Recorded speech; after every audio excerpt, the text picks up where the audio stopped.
పంచేంద్రియ జ్ఞానం ప్రపంచం వైపు ఉందా, పంచేంద్రియ జ్ఞానం జ్ఞానం వైపు ఉందా, పంచేంద్రియాల యొక్క ఎరుక దేని వైపు ఉంది అన్నదే. ఇట అట. ఇక్కడ జ్ఞానం ఉంది, అక్కడ భారం ఉంది. ఇంతే. పారమార్థిక సత్యము అర్థమైతే జ్ఞానము, వ్యావహారిక సత్యం వైపు నుంచి చూస్తే భారము. అది దాన్ని అజ్ఞానం అన్నారు. భారంగా ఉంటుంది. ఇప్పుడు ఇది ఇక్కడ వేరు, ఇక్కడ కూడా వేరనే ఉంది. ఉందో లేదో చూడు. అట్లా ఏం చేయాలి? దానికి నీ జాగృతాన్ని చూడు, నీ స్వప్నాన్ని చూడు, నీ సుషుప్తిని చూడు. ఇవి ఇప్పుడు ఈ మూడు విషయాలు. చూస్తున్నవాడు విషయి. ఇంతవరకు ఇది బాగా అర్థమైతే అప్పుడు విషయ వైపు చూడు. అప్పుడు ఏమవుతుందంటే విషయమే విషయానికి తయారు చేసింది, నిజంగా విషయం లేడు అని గుడ్ విషెస్ అయితే అది. స్వామి నమస్తే. స్వామి స్వామి శ్రీ రమణ మహర్షుల వారి దగ్గరికి ఒక భక్తుడు వచ్చి అడుగుతున్నాడు, దృశ్యములను ఎందుకు విడిచిపెట్టాలి, దానిని ఉన్నట్లే ఉంచితే సత్యానుభవం కలగదా అడుగుతాడు. మహర్షి అన్నారు, కలగదు. దృశ్య విలయం అంటే విషయము వేరువేరు అనే భావన తొలగించటం. విషయము పారమార్థిక సత్యము కాదు, కేవలం వ్యావహారిక సత్యం మాత్రమే. దృశ్యమంతా కూడా విషయమే. ఈ పారమార్థిక సత్యము దాన్ని తొలగిస్తే మిగిలేది సత్యము. ఒక తాడును పాము అని భ్రమించినట్లు అది పాము అనే భ్రాంతిని తొలగిస్తే చాలు, సత్యము తెలుస్తుంది. భ్రాంతి తొలగకుండా సత్యం అవగతం కాదు. విషయము వేరు కాదు అన్నది భగవాన్ ప్రతిపాదిస్తుంది.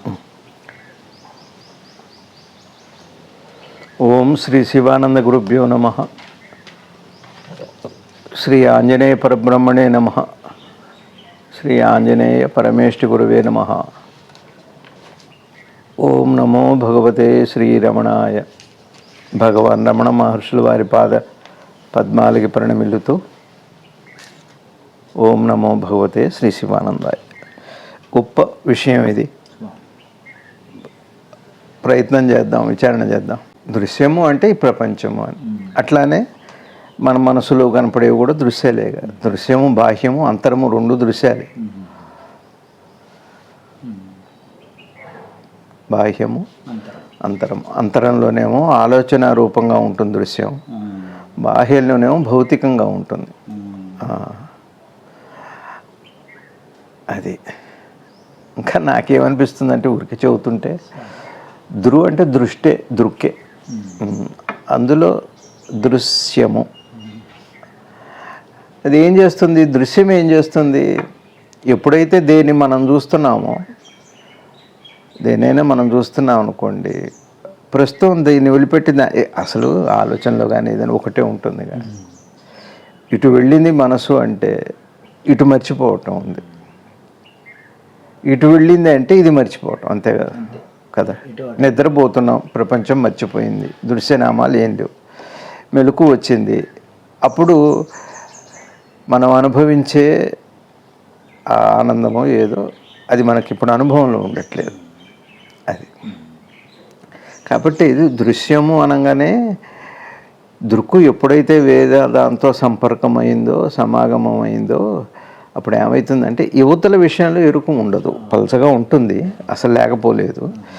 పలచగా ఉన్నది కావాలి, ఏదన్నా స్పష్టత కావాలి అంటే దాని నుంచి ఉపసంహరించుకున్నప్పుడు, దాని నుంచి దూరమైనప్పుడు మాత్రమే ఏదైనా రెండొక్కసారి చూడలేం కదా, రెండొక్కసారి వినలేం కదా.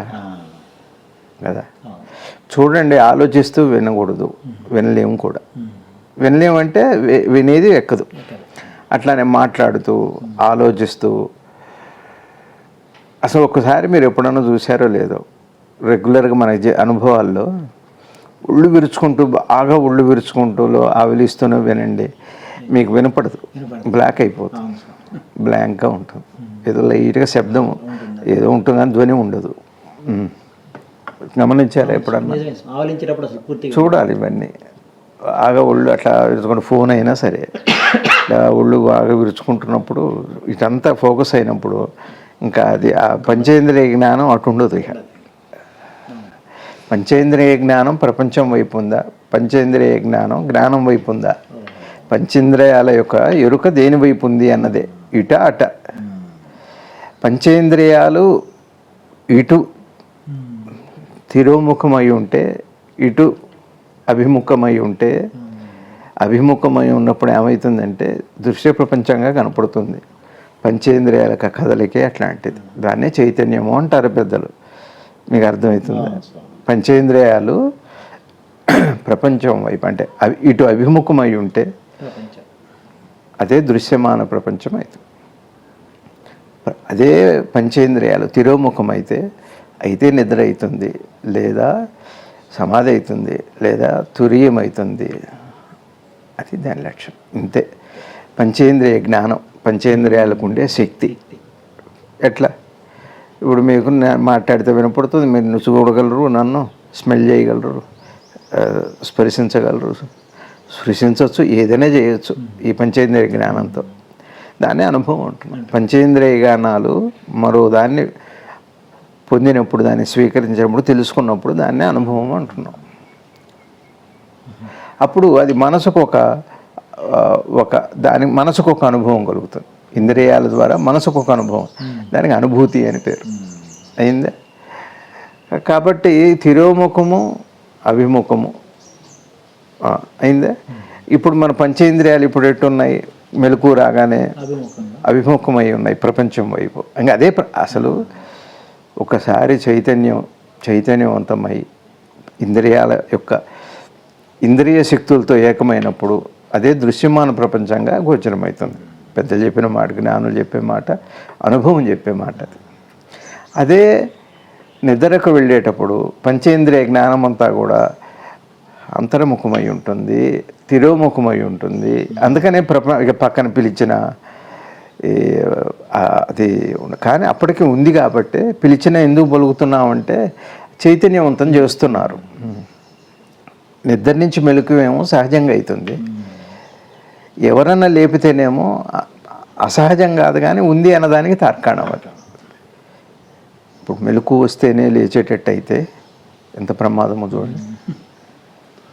ఇంట్లో దొంగలు రావచ్చు, లేకపోతే ఏమైనా చప్పుళ్ళు అవ్వచ్చు, ప్రమాదం రావచ్చు, హార్ట్ అటాక్ రావచ్చు, షుగర్ డౌన్ అవ్వచ్చు, ఎన్నో జరుగుతాయి.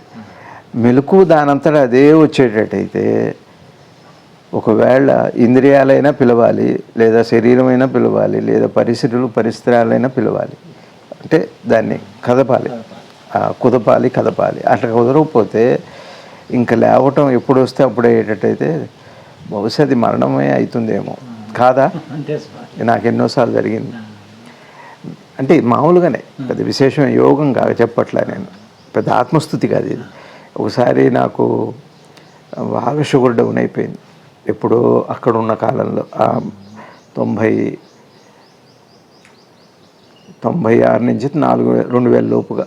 ఒకసారి ఏమైందంటే అప్పుడు ఏదో డైట్ అని పెడితే అది తిన్నాక అర్ధరాత్రి బాగా షుగర్ డౌన్ అయిపోయింది.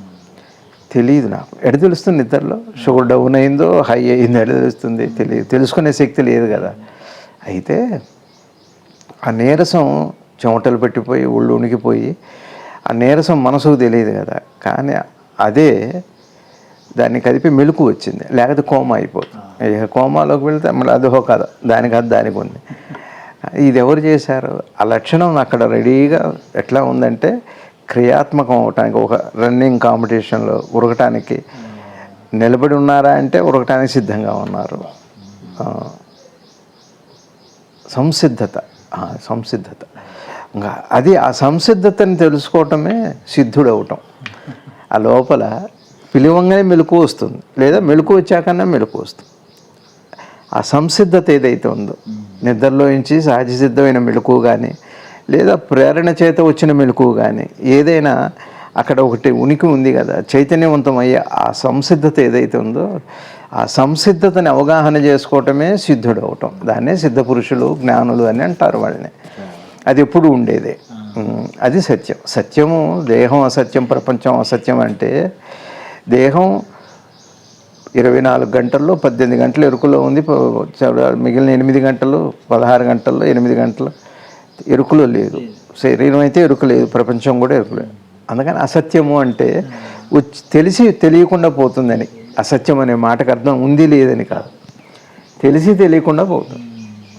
నీ పిల్లలు, నీ సంసారం, నీ ఇష్టాలు, నువ్వు గూడు కట్టుకున్నా, నువ్వు కట్టుకున్న కోట గోడలు అన్నీ కూడా తెలుస్తున్నాయి, పోతున్నాయి, తెలుస్తున్నాయి, పోతున్నట్టు తెలుస్తున్నట్టు తెలుస్తుంది. ఇంతే కదా. దీని పేరు ఏం పేరు? ఏం చెప్పా?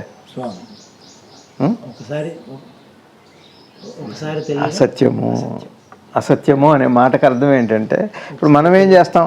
ఈ దేహం సత్యమా, ఇది లేదంటారు, అబద్ధం అంటారు, కనపడుతూనే ఉంది, మీరు కనపడుతున్నారు, నేను కనపడుతున్నా, మరి ఈ ప్రపంచం కనపడుతుంది, ఇవన్నీ అబద్ధమైన అట్లా అంటలేదు వాళ్ళు. సత్యము దేన్ని ఎట్లా ప్రతిపాదించారంటే శాశ్వతత్వాన్ని దృష్టిలో పెట్టుకొని దాన్ని ప్రతిపాదించారు. ఎప్పుడూ ఉండేదానికి సత్యం అని పేరు, వచ్చిపోయేదానికి అసత్యం అని పేరు. అంతే తప్పితే అది లేదని కాదు దాని ఉద్దేశం. ఇక్కడ ఎంత బాగా అర్థమైతే సాధకుడు అంత తొందరగా పరిణితి చెందుతాడు. అది ముఖ్యంగా సెటిల్ పాయింట్, అది చాలా సెటిల్ పాయింట్. మీకు అర్థమైంది అనుకుంటా. అసత్యం ఎందుకయింది? ఇప్పుడు మీకు తెలుస్తున్న ఈ శరీరం రాత్రి నిద్రలో తెలియట్లేదు, మళ్ళా తెలుస్తుంది. తెలిసి తెలియకుండా పోతుంది. తెలిసి తెలియకుండా పోతే సమాధి, తెలియకుండా పోతేనేమో తెలియకుండా పోతే నిద్ర. తెలిసి తెలియకుండా పోతే, మీరు తెలిసి ఉండే దాన్ని తెలియకుండా చేయగలిగితే అది సమాధి. తెలియకుండానే మీరు దీన్ని మర్చిపోతే దానికి నిద్ర అని పేరు. ఇంతే తేడా. మీకు అర్థమైంది?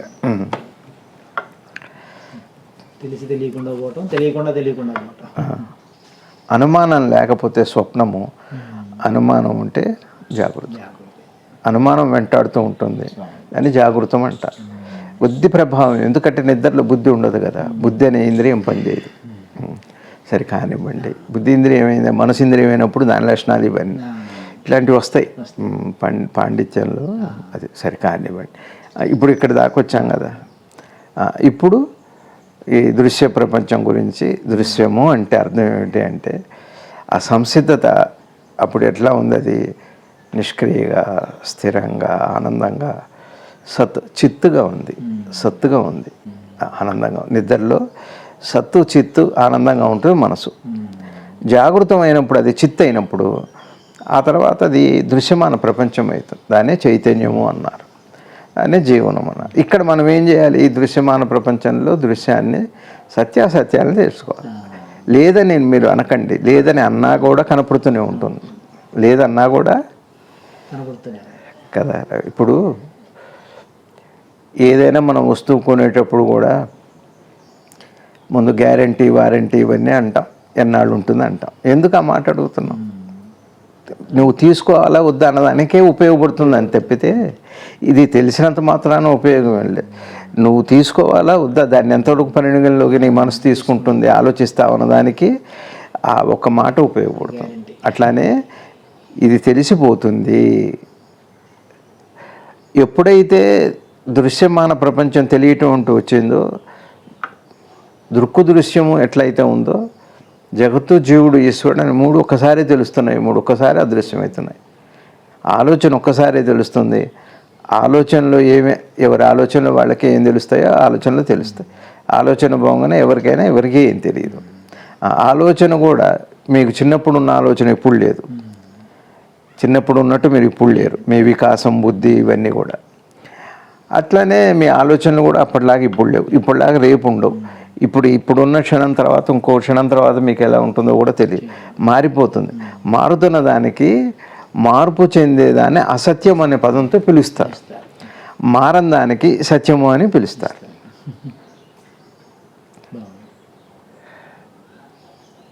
అర్థమవుతుంది? అందుకని సత్యాసత్యాలు ఏమిటి అంటే పోకడికి సంబంధించిన మాటలు, ఆ వస్తువు యొక్క కదలికకి సంబంధించిన, అంతే తప్పితే నిజ అబద్ధాలు అన్నదానికి సంబంధించింది కాదు. అది సత్యము అసత్యం అన్నది వ్యావహారిక ప్రపంచంలో ఉన్న నిజాలకి సంబంధించిన విషయం కాదు. సత్యాసత్యము అంటే ఉనికికి సంబంధించిన మాట, అది నీ అనుభవానికి సంబంధించిన మాట. పోనీ అట్లా తీసుకున్నా, నీ అనుభవం ఇప్పుడు ఒకలాగుంది, నిద్రలో ఒకలాగుంది, స్వప్నంలో ఒకలాగుంది. మరి ఇవన్నీ అనుభవం అంతా జాగ్రత్తగా అనుభవం అనే ఒక విషయాన్ని మీరు సూటిగా చూస్తే మార్పుగానే కనపడుతుంది, స్థిరంగా కనపడట్లే అనుభవం ఏది కూడా. కాబట్టి అసత్యము అనాలి. మీకు అర్థమైంది గారు? ఎట్లా? చిరంజీవి అల్పాయుష్, అట్లనే పుట్టుక, మరణం, అట్లా మాటలు అన్నమాట. అది వ్యక్తాలకే కదా ఉనికికి. దృశ్యాన్ని పట్టుకొని సత్యానుభవం కలగదా అంటే కలగదు అన్నారు. ఎందుకని? ఇక్కడ దృశ్య విలయము అంటే ఏమిటంటే ద్రష్ట, దృక్కు, దృశ్యం. అది చూసారా? విషయము ఒకటేందని విషయము మీకు అర్థమైంది? విషయి అంటే ఎవరు? విషయం అంటే ఏమిటి? విషయం. ఇప్పుడు నా జీవితంలో నేను పుట్టింది మొదలు చనిపోయేంత వరకు, లేచింది మొదలు పడుకునేంత వరకు నేను విషయిని. ఇవన్నీ విషయాలు. ఇప్పుడు ఇది చెప్పటంలోనే నేను ఒకడున్నా ఇవి ఉన్నాయి కదా. వేరు అన్నది ఉందా లేదా? ఇప్పుడు మీరు, నేను వారు, నేను ఇది, నేను అది అయిందా? అట్లానే ఇదొకటి. ఈ వ్యవహారికంగా. ఇక పారమార్థికంగా ఇక్కడ కూడా విషయం ఉండి, ఇప్పుడు విషయం ఏంటి? ఆత్మ దర్శనము, దైవ దర్శనము, జ్ఞానము అనేది అప్పుడు విషయం అయిపోయింది. విషయం ఎవరు? నేను. ఈ రెంటిని ఒకేసారి వేరు అనేది ఉంది కదా. ఆత్మ దర్శనం నాకు ఎప్పుడైతుంది అంటంలోనే ఆత్మ ఒకటి ఉంది, విషయమేమో ఆత్మ దర్శనం, విషయమో దర్శించేవాడు. అట్లానే నాకు ఉద్యోగం ఎప్పుడు వస్తుంది? విషయం ఏంటి అంటే విషయం ఏంటి, ఎందుకు వచ్చారు అంటే ఉద్యోగం కోసం, అది విషయం. ఎవరు? అడిగేవాడు. అట్లానే నేను మాట్లాడుతున్న వ్యక్తితో విషయం ఏంటి అంటే ఉద్యోగం. అక్కడ విషయం ఎవరు? ఉద్యోగం ఇస్తానో లేదనో చెప్పేవాడు విషయం అదా. అయితే ఇక్కడ వ్యవహార జీవనంలో అట్లానే ఉంటుంది రెండుగా. కానీ అట్లానే ఇదే కృష్ణమూర్తి గారి బోధ కానీ, జ్ఞానుల బోధ కానీ, గురువు బోధలు, ఇప్పటి వరకు వచ్చిన మహాత్ముల బోధలంతా కూడా ఇక్కడే ఉంది. ఈ ఒక్కటి విన్నా కూడా మనకి ఈ ఒక్కటి స్పష్టత వస్తే కూడా మన ప్రయాణం లేదు. కానీ ఉన్నట్టుగా అనిపిస్తున్నది. పూర్తి అవుతుందా అంటే పూర్తి అవ్వదు, కానీ అట్లా లేదు అని తెలుస్తుంది. అయిందా? విషయం.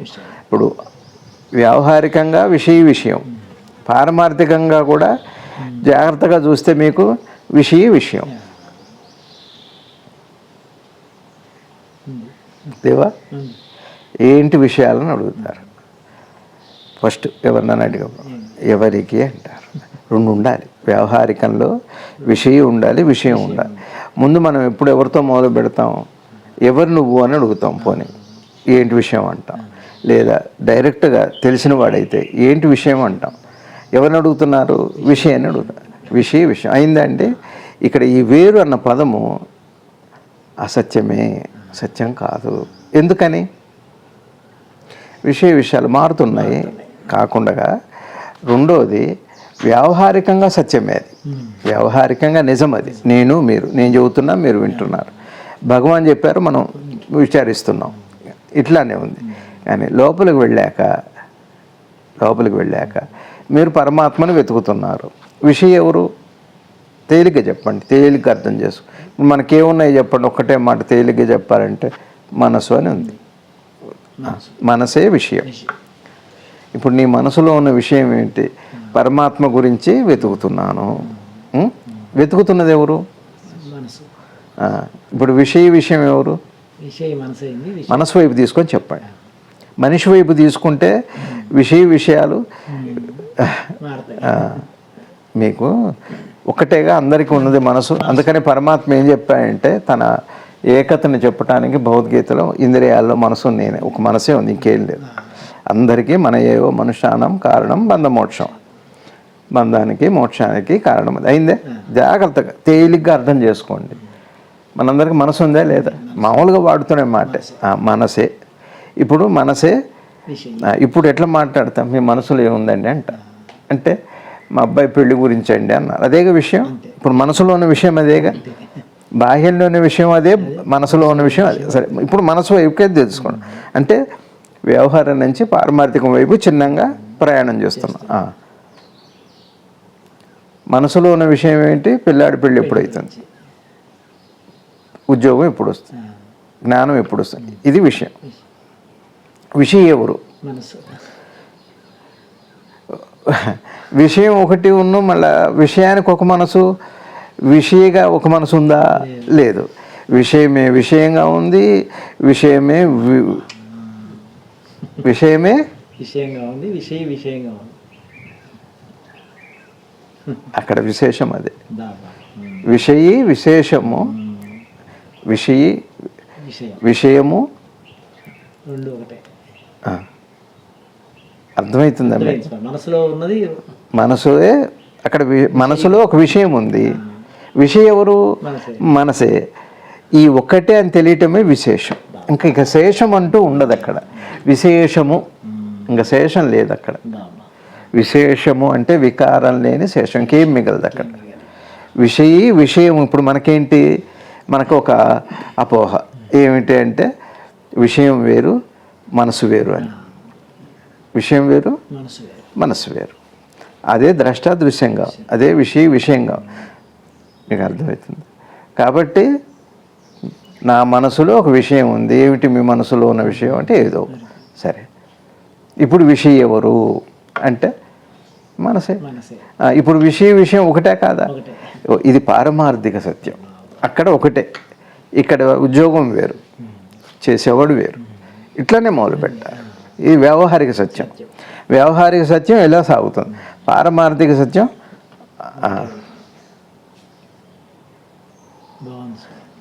ఇప్పుడు మామూలు మాటల్లో కూడా మనం ఏమిటో అట్లా ప్రవర్తించా, నా మనసు అలా ఉంది అంటాం కదా. అదే కంట్రోల్లో పెట్టుకోవాలని అంటారు. నీ మనసు నువ్వు జాగ్రత్త చేసుకోవాలి. ఎట్లా పడితే అట్లా మాట్లాడితే ఎట్లా అంటే నువ్వు నీ మనసు వేరు కాదు కదా. అదే ఒకవేళ వేరైతే వీళ్ళు యాక్సెప్ట్ చేసేవాళ్ళు, వీళ్ళు కూడా ఒక క్షమో ఏదో ఉంటుంది. రెండు కాదు కదా. దానంతా అదే ప్రవర్తించింది అంటానికి లేదు కదా. అంటారా రవి గారు? ఏమిటో అట్లా అయిపోయి అట్లా అంటానికి కుదరదు. ఎట్లా అవుతుంది అంట. ఒళ్ళు దగ్గర లేదా నీకు అంటారు. అది ఇక్కడ విషయము వేరు కాదు. ఇప్పుడు దేని వైపు మాట్లాడుతున్నాం? పారమార్థిక సత్యం వైపు. మనసే విషయంగా ఉంది, మనసే విషయంగా ఉంది. ఇది అర్థమైందా? చాలా స్పష్టంగా బయట ఒక రకంగా ఉంది, లోపల అట్లా ఉంది. బయట అయితే విషయం వేరు కదా. కానీ అక్కడ అయిందా? విషయం మనసే కదా. వేరు కాదని మీకు ముందు అనిపించాలి. ఎట్లయినా చేయండి. మీరు ఏం చేస్తారు? ధ్యానం చేస్తారా, అష్టోత్తరం చేస్తారా, లేకపోతే పారాయణం చేస్తారా, భగవద్గీత వింటారా, ప్రవచనాలు వింటారా, గుళ్ళకి వెళ్తారా, ఇదంతా కాదు. చేయండి, అవన్నీ చేయండి. కానీ దాని అంతిమ ఫలం ఏదయ్యి ఉండాలి అంటే విషయం ఒకటే అనే విషయానికి మీకు విశేషంగా తెలియాలి. అయిందా? తెలిసాక ఏమవుతుందంటే ఏదైతే ఇందాక మనం ఏం చేసాం, ఇది వ్యావహారిక సత్యం, ఇది పారమార్థిక సత్యం. విషయం మనసు దాకా వెళ్ళాక పారమార్థిక సత్యం. అది ఎవరైనా కాదనలేరు కదా. మీకైనా అంతే, నాకైనా అంతే. మనసులో ఒక విషయం ఉంది, మనసు ఉంది కదా. నిన్న మనం ఏదో భగవద్గీతలో చెప్పుకుంటున్నట్టున్నాం. వీతరాగ భయక్రోధ ఇవన్నీ ఒకదాన్ని ఒకటి ఆశ్రయించి అన్నారు భగవాన్, మన సద్గురు శివానంద భగవాన్లో భగవద్గీతలో. చూడండి, మీరు నిద్రపోతున్నారు, ఈ నాలుగుట్లో ఏ ఒక్కటన్నా కనపడుతుందా? మెలకు రాగానే ఈ నాలుగు ఒకసారి కనపడుతున్నాయి. ఒకసారి కనపడుతున్నాయంటే ఒకటే అయి ఉండాలిగా. అయితే ఇవేం చేస్తాయంటే ఆ సందర్భాన్ని బట్టి ఒక్కొక్క గుణం కనపడవచ్చు కాక, కానీ ఆధారమైన గుణం ఒకటే. ఒక విషయంలో కోపం రావచ్చు, ఒక విషయంలో మీకు దాని మీద అనురాగం రావచ్చు, ఒక విషయంలో మీకు క్రోధం రావచ్చు, భయం రావచ్చు. విడివిడిగా కనపడుతున్నాయి వల్ల మనకేమైందంటే ఇక్కడ కూడా వేరు భావం వచ్చింది. ఒకసారి వస్తున్నాయి ఆలోచనలు అంటే దాంట్లో ఒక్కటే రవి గారు.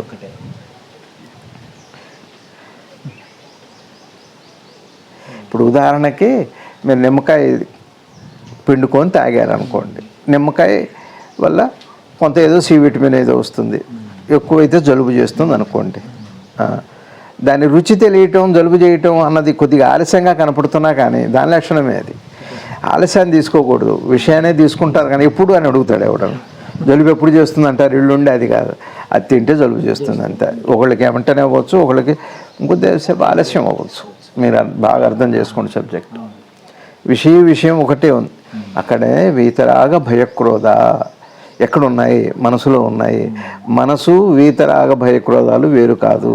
మనసు ఇప్పుడు వస్తుంది, వెలుగు రాగానే వ్యక్తమవుతుంది.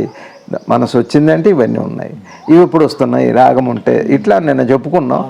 ఇవాళ మళ్ళీ దాన్నే ఇక్కడ పారమార్థిక సత్యంలో విషయం అని ఒకటి మీకు బాగా అర్థమైతే, ఇప్పుడు వ్యవహారిక సత్యంలోకి వచ్చినప్పుడు ఇక్కడ వేరువేరుగా కనపడుతున్నది ఇది కేవలం పారమార్థిక సత్యంతో చూస్తాం. అప్పుడు దాన్నే సహేతుక దృష్టి అని కృష్ణమూర్తి గారు అంటారు. పారమార్థిక సత్యంతో చూసినప్పుడు ఇక్కడ వ్యవహారిక సత్యంగా కనపడుతుందే కానీ పారమార్థిక సత్యంగా దానికి ఉనికి ఉండదు. అక్కడ కూడా ఇక విషయం వేరు. అప్పుడు ఏమవుతాయంటే ఇందాక మనం చెప్పుకున్న వీతరాగ భయక్రోధాలన్నీ అప్పుడు పోతాయి. ఈ పారమార్థిక సత్యం వచ్చాక ముందు ఇక్కడ వేరు భావం పోయాక ఇక్కడే వేరుగా ఉన్నా కాదా రవి గారు, ఏంటి నా మనసు నా మాట వింటలో మార్చుకో. మనసు వేరైతే నువ్వు మార్చుకోవచ్చు, మనసు వేరైతే దాన్ని కంట్రోల్లో పెట్టి ధ్యానం చేయొచ్చు. నీ మనసు నువ్వే ఒకటే అయినప్పుడు దాన్ని ఎట్లా కంట్రోల్లో పెడతావు? నువ్వు ఒకటే అయినప్పుడు కంట్రోల్ ఎట్లా పెడతారు రవి గారు?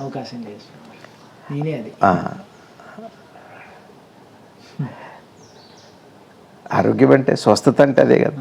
ఇక్కడ జాగ్రత్తగా అర్థం, ఎప్పుడైతే పారమార్థిక సత్యంలో విషయం వేరు కాదని తెలుస్తుందో ఇక మిగిలింది ఏంటి వ్యవహారిక. ఆ దృష్టితో అప్పుడు ఈ ప్రపంచాన్ని ఇక్కడున్న విషయాన్ని చూసినప్పుడు నిజంగా అట్లాంటి దూరం లేదు అన్నది సహేతుక దృష్టి. సహేతుక ఏ హేతువుతో చెబుతున్నారో అది హేతువాదం. అంటే హేతువాదం అంటే కాదంటే అవునంటాం కాదు, తార్కాణంతో ప్రమాణంతో దీన్ని చూసినప్పుడు అప్పుడు అంతటా అనంతంగా ఏదైతే అందరిలో వ్యాపించిందో పరమాత్మ, మీరు ఏదన్నా అనండి, ఆ వస్తువు ఏదో ఆ ఏకత అనుభవంలోకి వస్తుంది అని. అందుకనే విషయ విలయము అన్నారు దాన్ని. ఇట్లా వెళ్ళాలి. ఇదొక స్టెప్పు, ఇదొక మెట్టు, అదొక మెట్టు, ఆ మెట్టు నుంచి మళ్ళీ ఈ మెట్టును చూడటం. చూడండి, కింద మెట్ల నుంచి పై మెట్లను చూడొచ్చా చూడకూడదా? మరి పై మెట్ల నుంచి కింద మెట్లను చూడొచ్చా చూడకూడదా? కాదు కాదు, చూడొచ్చా చూడకూడదు. కింద మెట్టు నుంచి పైనుంచి మెట్టు చూశారు అంటే ఎక్కినట్ట. సపోజ్ మీరు పై మెట్టుకు వెళ్ళి కింద మెట్లను చూశారంటే ఏమైనట్టు? అది సహేతుక దృష్టి అంటే. ఇక్కడ మెట్లు లేవు, ఎక్కటం లేదు, దిగటం లేదు, ఇట్లాంటి మాటలు పనికిరావు. అక్కడ సహేతుకత ఉండాలి. నీకు ఒక జ్ఞానంతో మాట్లాడాలి. ఇప్పుడు ఒక జ్ఞానం ఉంది, నువ్వు పైకి ఎక్కాక ఎక్కిన జ్ఞానం ఉంది నీకు, ఆ గడిచిన జ్ఞాపకం అనుభవం ఏవో ఉన్నాయి. అనుభూతో అబ్బా, మనం గుళ్ళకి వెళ్ళినప్పుడు ఎక్కడికో ఎత్తైన ప్రాంతాల్లో ఇంకా 4 మెట్లే అంటారు, ఇంకా 4 అయిపోయిందా, పైకి ఎక్కాక అబ్బా బాగుంది ఎక్కేసామంటాం. ఎక్కేసామన్నది ఉందా ఇప్పుడు మీ మనసులో? అప్పుడు కింద మెట్టును చూస్తే ఏమైపోతుంది? ఒక జ్ఞానంతో చూస్తున్నారు. మరి కింద మెట్టు నుంచి పై మెట్టుకు చూస్తున్నప్పుడు ఒక భారంతో చూస్తారు. ఇక్కడ ఒక జ్ఞానం ఉంది, అక్కడ ఒక భారం ఉంది. ఇంతే పారమార్థిక సత్యము అర్థమైతే జ్ఞానము, వ్యవహారిక సత్యం వైపు నుంచి చూస్తే భారము. అది దాన్ని అజ్ఞానం అన్నారు. భారంగా ఉంటుంది. ఏమిటో ఒకటి అంటారు, ఏంటి నాకేం అవ్వట్లేదు. దీనికి నువ్వు పురాణాలు వినొచ్చు, ప్రవచనాలు వినొచ్చు, పారాయణాలు చదవచ్చు, ఉపనిషత్తులు చదవచ్చు, నువ్వు మహాపండితుడు అయి ఉండొచ్చు, లేదా గొప్ప మేధావి అయి ఉండొచ్చు, లేదా గొప్ప ఆస్తిపరుడు ఉండొచ్చు. ఇవన్నీ అయినప్పటికీ కూడా అట్లా ఉంచిన ముందు ఎవరికైనా కావాల్సింది ఏమిటంటే విషయము ఒకటే అనే ఆ విలయం చాలగా. దృశ్య విలయము, దృశ్యం విలయం. దృశ్యము అంటే విలయము, లయం అయిపోవాలి. దృక్కులో లయం అయిపోవాలి. దృక్కు దృశ్యము వేరు కాదు అనేదానికే దృశ్య విలయము లేదా విషయ విలయము. ఏదన్నా విషయము వేరు కాదని తెలియటం విషయ విలయం. దృశ్యము ద్రష్ట వేరు కాదంటే దృశ్య విలయం. అలా భగవాన్ అద్భుతంగా అనుగ్రహం చేశారు. విషయము అంటేనే వ్యవహారిక. విషయం అనగానే వ్యవహారమే. అది చివరికి ఇప్పుడు మన మనసు ఏం చేసిందంటే ఆధ్యాత్మికత కూడా విషయం కింద మార్చేసి, కాబట్టి ఇక వేరే ఎప్పటికీ చేరుకునే అవకాశం 2 రైలు పట్టాలాగా అది ఎప్పటికీ. ఇప్పుడు ఏమైంది, ఇక్కడ వేరు ఎలా అయిందో ఆధ్యాత్మిక కూడా విషయం అయ్యేటప్పటికి విషయం ఎప్పుడైనా సరే 2గా విభజనగా అయిపోతుంది. విషయం ఇప్పుడు ఎట్లా? విషయంలో అనుకూలతుంది, ప్రతికూలతుంది. విషయంలో నువ్వు ఉన్నావు, నేనున్నా. విషయంలో నేనున్నా, అది ఉంది. విషయంలో అది ఉంది, నేను ఇట్లా. విషయము అంటేనే 2 ఉన్నాయి. చివరికి ఆధ్యాత్మికత కూడా 2 అయిపోయింది. 2 అయి పెట్టుకొని ప్రయాణం చేసినప్పుడు నువ్వు ఏదో పెట్టుకున్నావు రయ్యేమో, ఈ సంసారం నిలబడుతుందని మేము అనుకోవట్లేదంటారు వ్యవహారంలో. మీరిద్దరు ఏదో పెట్టుకున్నారు, మీ ఇద్దరు కలవటం మాత్రం ఇది కొద్దిగా శ్రమభరితంగా ఉందని ఇవాళ అనేక విషయాల్లో చెబుతున్నారు. నీకు చదువు మీద శ్రద్ధ లేదు, ఇంకా నీ డీవియేషన్ అంటున్నారు. ఆ విషయం ఏం చేస్తుంది అంటే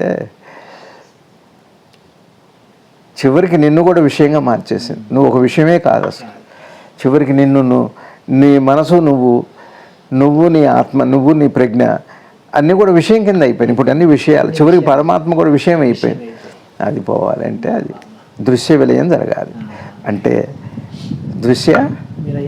దృశ్యము అంటే ఏం లేదు రవి గారు, నీకు కనపడేది లోపలదైనా బయటదైనా, రూపమైన నామమైన శబ్దమైన, చివరికి ఆలోచన అయినా కూడా దృశ్యమే. ఆలోచన కూడా శ్రీ జిడ్డు కృష్ణమూర్తి గారు చెబుతారు, ఆలోచనకు కూడా రూపం ఉంది అని. దృశ్యం అంటే, దృశ్యము అంటే మీ ఆలోచనలు మీరు చూస్తున్నారా లేదా? మీ ఆలోచన ఇప్పుడు మీ మనసు ఎలా ఉంది? బాగుంది అని అంటున్నారు, అని చూస్తున్నారు కదా. నిజంగా చూస్తున్నారు చూడండి, అనుభవించి చెబుతున్నారు కానీ చూశానని చెబుతున్నారు. ఇక్కడే చాలా చాలా సటిల్గా చాలా నిశితంగా నింపాదిగా చూడాలి. సాధన అంటేనే చాలా, అది వినయం అనే పేరు. వినయం అంటే అర్థం ఏంటంటే గ్రహించడానికి నువ్వు అనుసరించే ఆ విధానానికి వినయం అని పేరు. అనుకువ అనేది ఏదన్నానండి అట్లా. ఇప్పుడు మీకు దృశ్యం అవలా? దృశ్యము అంటే వేరవలా? దృశ్యం అంటేనే వేరేని కాదు కాదు. నువ్వేం చూసి వచ్చావు అని అంటే అర్థం ఏంటి? వాడు చూపుని అడగట్ల, దృక్కుని అడగట్ల, దృశ్యాన్ని అడుగుతున్నాడు, వేరు దాన్ని అడుగుతున్నాడు. చివరికి ఇప్పుడు మన జ్ఞానం కూడా వేరే ఉన్నంతకాలం దృశ్యమే, ఆలోచనే. తర్వాత చెబుతారు చూడండి, ఈ పారమార్థిక సత్యం కాదది, వ్యావహారిక సత్యం. దృశ్యము విషయము, దృక్కు దృశ్యము, ఈ రెండు వేరు అన్నది వ్యావహారిక సత్యం మాత్రమే. కానీ పారమార్థిక సత్యంలో కూడా అంటే నీ లోపల కూడా అదే ఉంది అనే భ్రమ ఉండేటప్పటికీ దాన్ని తొలగించు. ఎట్లా తొలగిస్తాం? చూడు, అట్లా వేరుగా ఉందేమో చూడు.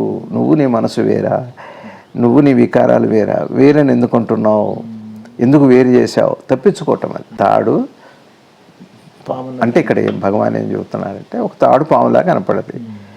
ఒక తాడు పాములా కనపడ్డప్పుడు ఏమైంది? భయం వచ్చింది కదా. ఇప్పుడు అది తాడని గుర్తుపెట్టాక ఏమైంది?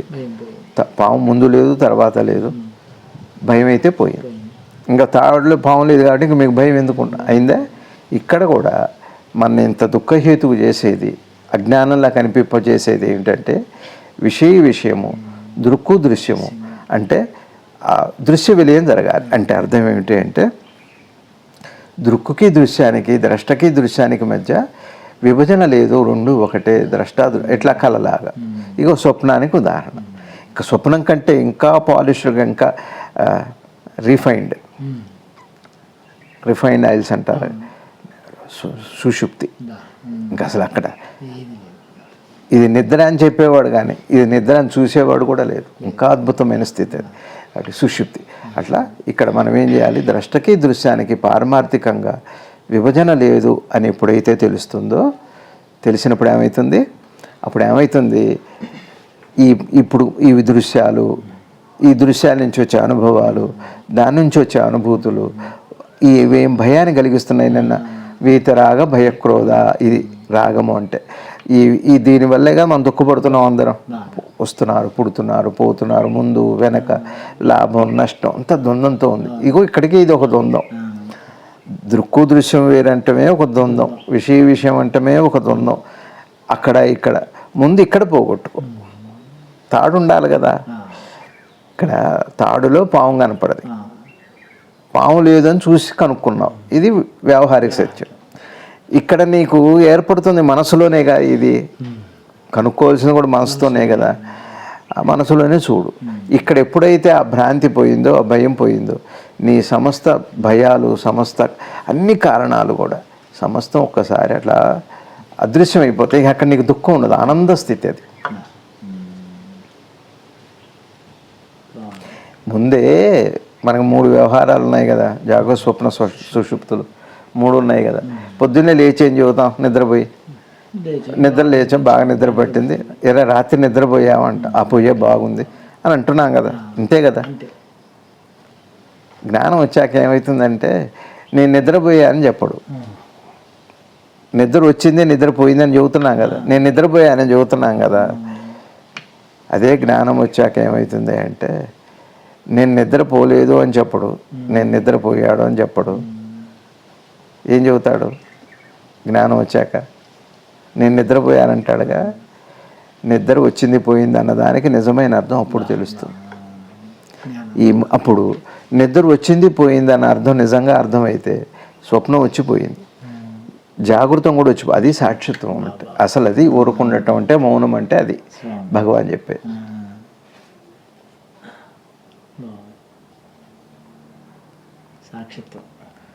సాక్షిత్వం అంటే ఈ నేను పోయింది, నేను రాలేదు, పోలేదు ఇవన్నీ తెలుస్తాయి. ఇక్కడ మనకి ఉన్నది ఏంటి? ఒకటే అందరికీ కూడా మనసున్న వాళ్ళకి, సాధకుడు అనండి, పండితుడు అనండి, ఎవరన్నా అనండి, ఒక విషయం అనేటువంటి ద్వంద్వ ప్రక్రియ ఉంది అని ఒకటి అనుకుంటున్నాను. రెండు మనసులు ఉన్నాయనో, లేదా మనసు ఆత్మ ఉందనో, లేదా మనసు పరమాత్మ ఉందనో, ఇట్లా విషయాలు వేరుగా ఉన్నాయి. ఇప్పుడు మనసుకి పరమాత్మ విషయం, ఈ మనసేమో విషయ అయిపోయింది, మనసేమో విషయ, ఆత్మజ్ఞానము విషయం అయిపోయింది. ఇట్లా ముందు ఆ వేరు లేదు, తాళ్ళలో పాము లేదు అన్నట్టుగా ఇక్కడ ముందు ఈ మనసులో ఆ భేదం పోతే అప్పుడు ఏమవుతుందంటే అది దృశ్యవిలయమైపోయి అక్కడ దాకా ఆ భ్రాంతి పోకుండా మాత్రం మీరు ఏ ప్రక్రియలో ఉన్నా ఉండండి, అది అంత ఉపయోగకరం కాదు. అంత ఉపయోగకరం అయితే కాదు, అంత దారి చేయవచ్చు. అది ఒక కొంత ఉపయోగపడవచ్చు, కానీ అది అంతిమ సత్యం అయితే కాదు. అంతిమ సత్యానికి కొంత దోహదం చేయవచ్చు. దోహదం చేసేది అంతిమ సత్యం. రవి గారు, నిద్రే ఆరోగ్యం అంటే నిద్ర ఆరోగ్యం రా అంటే నిద్రే ఆరోగ్యమా? దోహదం చేస్తుంది అంతే, అంతకంటే. అట్లనే ఇక్కడ విషయం అనేటువంటి అట్లనే మొదలుపెట్టారు భగవాన్ రమణ మహర్షులు వారు. అద్భుతమైన బోధి వాళ్ళ అన్నీ. ఇది చూడటం తేలికే, పెద్ద కష్టమైన విషయం ఏం కాదు. అట్లా ఏం చేయాలంటే అప్పుడు ప్రతి వాళ్ళు కూడా భగవాన్ భక్తులు అనుకున్నా, లేదా సాధన కావాలి, ఈ అనంత విశ్వమంతా వ్యాపించిన ఆ పరతత్వమైన భగవాన్ చైతన్యం నాకు అర్థం కావాలి అనుకుంటే ముందు నీ చైతన్యంలో జరిగే ప్రతి కదలికని నువ్వు చూడాలి. అప్పుడే విషయం అనే పోతుంది. నేను ఎందుకు ఇట్లా అన్నానని ప్రశ్నించకండి, నేను ఇంతే, ఇది ఇంతే అని అనకూడదు. చూడు అసలు ఉందో లేదో. నేను అంతే అని నువ్వు దేన్ని అంటున్నావు? నీ దగ్గర ఉన్న విషయాలను చూసి అంటున్నావు. విషయం చూశాను, నువ్వు నీ దగ్గర ఉన్న విషయాలను చూసి నేను అట్లా అంటున్నావు. నేను ఇది అవ్వాలి అంటున్నావు. కేవలం ఎంతకాలం విషయాలను చూసి నువ్వు నేనుగా ఉంటావు. ఎప్పుడైతే విషయం చూస్తావో విషయాలు రెండు అదృశ్యమైపోతాయి. ఇది భగవాన్ చెప్పిన అతి సూటైన, అతి సులభమైన మార్గం. కాబట్టి నీ ప్రతి చర్యల్ని ఒక ఉద్దేశంతో కాకుండా కేవలం దర్శించు, గమనించు, అయిపోతుంది. గ్రహించు. ఇది సూత్రం భగవాన్ చెప్పిన. ఈ భ్రాంతి, ఇదే భ్రాంతి. దేవుడు భ్రాంతి కాదు, లేదా నువ్వు భ్రాంతి కాదు. ఈ ప్రపంచం భ్రాంతి అనే మాటకు అర్థం ఏంటంటే వేరు, ఇది వేరు, ద్రష్టాదృశ్యము వేరు అనే ఒక ఆలోచనే భ్రాంతి. అదే మాయ. ఇప్పుడు ఇది ఇక్కడ వేరు, ఇక్కడ కూడా వేరనే ఉంది. ఉందో లేదో చూడు. అట్లా ఏం చేయాలి? దానికి నీ జాగృతాన్ని చూడు, నీ స్వప్నాన్ని చూడు, నీ సుషుప్తిని చూడు. ఇప్పుడు ఈ మూడు విషయాలు చూస్తున్నవాడు విషయ. ఇంతవరకు ఇది బాగా అర్థమైతే అప్పుడు విషయ వైపు చూడు. అప్పుడు ఏమవుతుందంటే విషయమే విషయానికి తయారు చేసింది, నిజంగా విషయ లేడు అని గుడ్ విషెస్ అయితే అది భగవాన్ చెప్పిన అద్భుతమైన బాధ. వారి పాదాలకి నమస్కారం. శ్రీ శివానంద గురుభ్యో నమః. ఇంత అద్భుతమైన జ్ఞానాన్ని అందించిన మహాపురుషుల్ని అందించిన భారత మాతకు జై.